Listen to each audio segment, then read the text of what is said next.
Hai guys, Assalamualaikum warahmatullahi wabarakatuh. Selamat datang di podcast pertama kami. Dimana ini adalah podcast benar-benar pertama kami semua guys. Sebelumnya kenalin dulu, nama aku Silvani Putri dan aku berasal dari jurusan Ilmu Hukum dengan NIM 2436966. Dan teman-teman juga bakal kenalan sama rekan-rekan aku yang lain. Mungkin dimulai dari Nesta. Oke, perkenalkan nama aku Nazma Nasira. Aku juga dari Prodi Ilmu Hukum. NIM aku 243691134. Hai, aku Zahra Hayatiai. Aku dari Prodi Ilmu Hukum juga. NIM aku 24369178. Halo, perkenalkan nama aku Tiara Suci, biasa dipanggil Tiara. NIM aku 24369224. Aku dari Prodi Ilmu Hukum juga.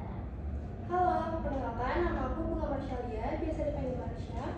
NIM aku 24369113. Aku juga dari Prodi Ilmu Hukum.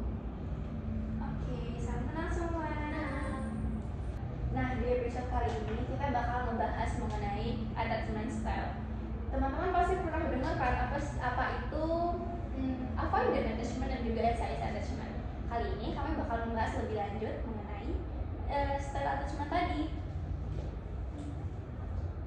Mungkin sebagian dari kita pernah punya teman yang gampang khawatir kalau chatnya nggak dibales, dan juga sebagian kita juga punya teman yang emang tipenya itu menjaga jarak. Bukan karena kita nggak deket, tapi kita tuh malah udah deket, tapi emang tipenya itu yang menjaga jarak tadi.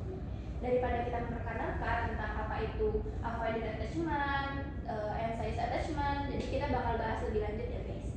Mungkin pembahasan pertama ini bisa dibantu dijelaskan oleh Najwa mengenai apa sih anxious attachment itu. Baik, kita mulai guys. Pembahasan pertama kita tuh mengenai anxious attachment. Kalian juga udah sering lihat kan, kayak di sosial media, kayak TikTok, Instagram, Twitter, atau media sosial lainnya mengenai apa sih sebenarnya anxious attachment itu. Setelah kemarin dua minggu belakang kita melakukan riset mengenai style attachment ini, anxious attachment itu adalah pola keterikatan seseorang yang membuat dia itu punya kekhawatiran secara lebih, kayak takut ditinggalkan atau kehilangan hubungan dengan seseorang. Jadi kayak dia itu kalau lagi ada hal apa aja deh yang terjadi di hidupnya, dia tuh mungkin lebih sering berpikiran ke hal yang negatifnya duluan gitu. Berarti kalau dari penjelasan kamu tadi, orang yang anxious attachment itu punya sifat yang sensitif gitu ya, artinya kayak perasaannya sensitif gitu. Iya, bener banget. Jadi tuh mereka nih sering overthinking sama sikap temennya gitu. Kayak contoh nih, aku chatan sama Zahra, terus aku telat nih balas chatnya Zahra, terus Zahranya langsung mikir kayak, loh aku ada salah ya sama Najwa, atau aku kenapa ya, kok aku dicuekin kayak gitu. Pasti sering kan ada kayak gitu. Iya benar. Nah, aku pernah nih ketemu sama orang yang belum apa-apa dia, aku ada salah ya, dan dia itu mikir selalu ke negatif, padahal sebenarnya itu nggak terjadi apa-apa gitu.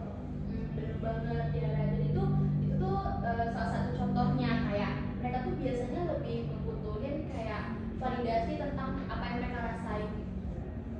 Iya, menurut aku itu hal kayak gitu bisa bikin orang itu jadi cemas ya dalam pertemanan, kayak ngerasa nggak dekat. Benar, karena tuh mereka tuh sangat menghargai hubungan dengan pertemanannya tersebut, kayak takut kehilangan, takut merasa ditinggal sama teman-temannya, makanya mereka tuh sering berpikiran kayak gitu dan membutuhkan validasi yang lebih dari orang sekitarnya.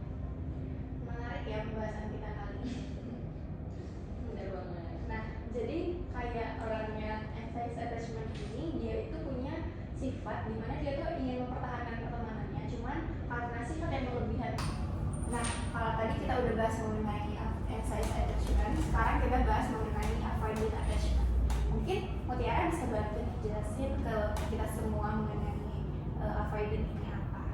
Oke, untuk anxious attachment tadi itu mereka mencari kedekatan, sedangkan avoidance attachment ini justru mereka kebalikannya, karena mereka itu lebih cenderung menjauhkan diri atau menjaga jarak secara emosional itu, dan lebih nyaman mengandalkan diri sendiri gitu. Jadi avoidant attachment ini kebalikan dari anxious attachment.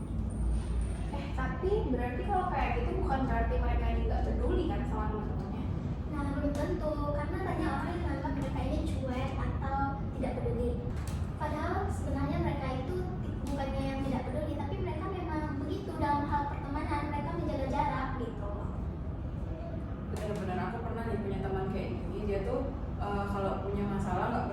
nggak pernah curhat sama kami, tapi tahu-tahu masalahnya itu udah selesai sendiri. Nah, itu salah satu ciri-cirinya karena mereka itu lebih nyaman menyelesaikan masalah mereka sendiri daripada melibatkan orang lain ke dalam masalah mereka gitu. Tapi kadang kalau kayak gitu kita sebagai teman nih ngerasa nggak dipercaya gitu ya sama dia. Nah, betul, karena itulah salah satu alasan mengapa terjadinya perdebatan atau perselisihan antara pertemanan. Oke, jadi kalau anxious attachment itu dia lebih ke deket banget, sedangkan kalau avoidant attachment ini mereka lebih ke berusaha menjaga jarak. Ya, nah kurang lebih seperti itu. Oke, kalau menurut Bunga, dari kedua style attachment tadi, ini dampaknya dalam hubungan pertemanan apa sih, Bu? Oh iya, menurut aku tuh dampaknya tuh cukup besar ya. Kalau buat anxious itu seseorang itu bergantung banget secara emosional sama temennya. Tapi kalau contohnya kayak gimana tuh kira-kira? Contohnya itu seseorang itu suasana hati mereka ini dipengaruhi banget sama respon temennya. Kalau temennya cuek dikit aja, pasti dia ngerasa kayak, kurang apa ya, salah apa ya gitu.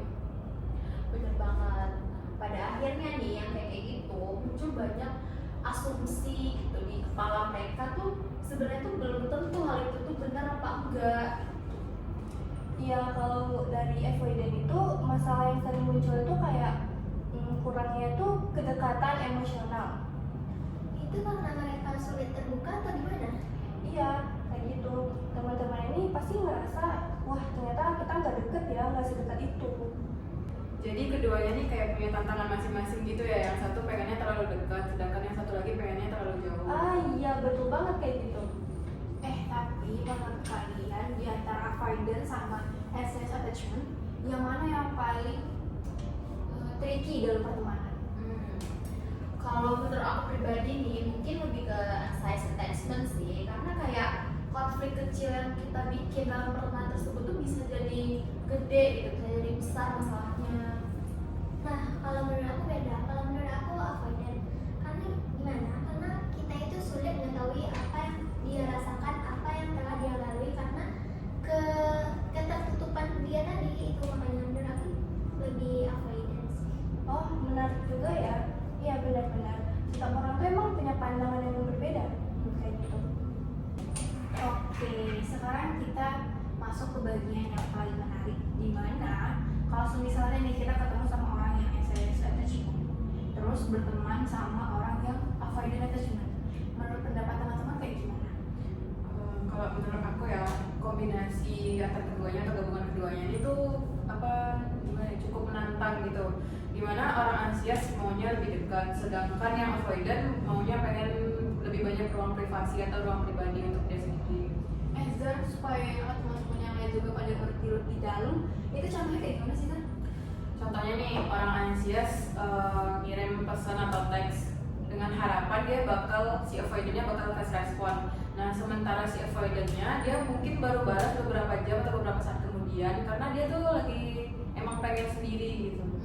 Bener sih. Jadi tuh dari situ orang yang ngerasa diri anxious atau jadi anxious itu tuh bisa langsung mikir negatif duluan atau lebih overthinking kali ya. Nah, padahal itu orang avoidant itu nggak mungkin punya maksud gitu sih menurut aku, karena gimana ya, setiap orang memang punya ruang masing-masing gitu. Nah, konfliknya itu sering muncul karena perbedaan kebutuhan. Bukan karena salah satu temannya ini nggak peduli sama dia. Jadi cuma gara beda kebutuhan aja. Benar, mereka tuh cuman punya memiliki cara yang berbeda dalam menjalin hubungan. Tapi menurut teman-teman, orang dengan style attachment kayak gini bisa nggak sih menjalankan hubungan pertemanan yang baik dan sehat? Oke, kalau menurut aku bisa sih, Van, bisa banget. Dengan syarat kayak komunikasinya lancar dan jelas aja gitu. Dan satu lagi, kalau menurut aku itu bisa-bisa saja, tapi dari masing-masing pihak itu bisa memahami karakter satu sama lain dari setiap orang.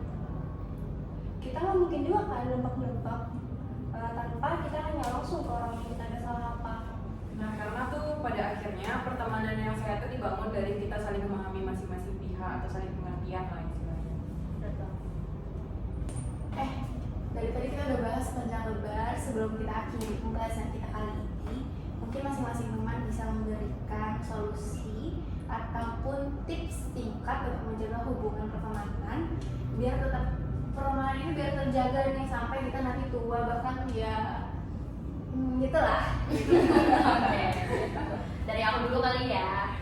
Nah, kalau menurut aku pribadi nih, kalau yang pertama itu tuh jangan takut buat komunikasi hal apapun kalian, walaupun kayak hal sekecil apapun deh gitu, jangan ditutup-tutupin ya. Kalau kalian merasa sedih, lagi merasa nggak enak atau apa aja deh gitu, ya udah ungkapin aja gitu, omongin aja, obrolin aja, karena itu tadi balik lagi dari awal kuncinya itu adalah komunikasi yang baik dan jelas.